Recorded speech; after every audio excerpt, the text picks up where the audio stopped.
Hi, everyone. We're here at the NCBFAA conference in San Antonio, Texas. It is day 2 at the conference, and I'm here with these gorgeous ladies, Donna Kavanaugh and Kim Calicott. Thank you guys for sitting down with me. And there's a reason they're sitting down with me because they are having a session. And Donna, you will be the moderator. Yep. And you will be the speaker. And I know you have additional speakers if you want to start touching on who you're doing the session with. Yes, so the session is the Export Compliance Playbook, and we'll have Keisha Downs and Jessica back from the Census Bureau. Okay, nice. And I'm glad you're mentioning export because I think exporting has kind of been in the back burner for a little bit of time now because we've gotten a lot of new regulations on importing, of course. And funny thing is, Donna, I did talk to you on the exporting that you attended some of the exporting panels, right? Yourself. So you are moderating the session. That is correct. So why did you guys choose to do this session, or what is the motive? So we want to represent all of the members of the association. We don't want exports to be forgotten about. So we want to make sure that we have some panels that are for our export folks. Right. Yeah. And what are some of the talking points that you will address? And there's lots of questions, obviously. Most questions are coming from importing, but I think that is why we need to talk about exporting even more. Yeah. So what are some of the questions or concerns right now? So Census will be talking about their recently updated foreign trade regulations. They'll be going over some things that they've been seeing, like pain points they have in the electronic export information filings, right. Things that we should think about, maybe some upcoming changes to look out for. And then outside of Census, just general export compliance, we'll be talking about electronic export manifest, which continues to move forward, something people need to think about. Some compliance reminders for Bureau of Industry and Security, Office of Foreign Assets Control, and other customs and border protection type things that we just need to think about in our day-to-day. What are some of the discussions you hear around this conference about exporting? You've been chatting with people, of course, around different seminars. So what are some of the discussions?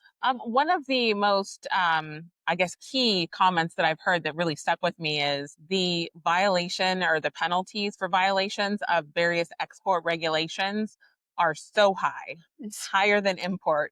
Penalty. Good to hear. Yes, and that's something that I think a lot of people may not realize is how much you can get penalized on the export side. Yeah. What about your conversations or, talking points? Yeah, very similar. People are anxious to know what's coming down the pipe, what new regulations are coming out or that we can anticipate. Lots of questions about EEM with the pilots program, the electronic export manifest program. Right.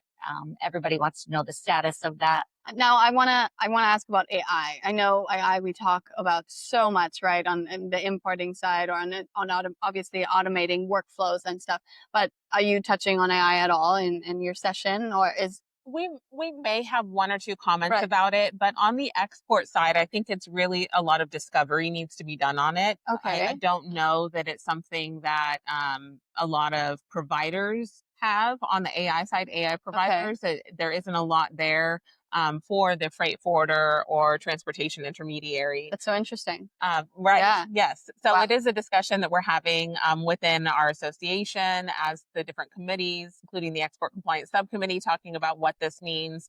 And talking with the government agencies too, what are their expectations? Because Census is very clear, or has been, putting out information about their expectations for AI for brokers. What are their expectations for electronic export manifest and the other export side of things? What do they think? And those other partner government agencies, what are their guardrails and prohibitions? We did hear about the electronic export manifest, and I know that is something big upcoming, right? And that is something that people need to be educated about, that needs to be in conversation for the people, listening and that are not at this conference. Yes. I hope you're getting educated, and maybe these are talking points, that they're going to research or join the association, right, to get more details and to be involved, because you guys are so involved. And I think that's the importance of being in this industry and just having a community that supports each other. So thank you so much for talking to me. Thank you. Yeah, thank you. I appreciate it.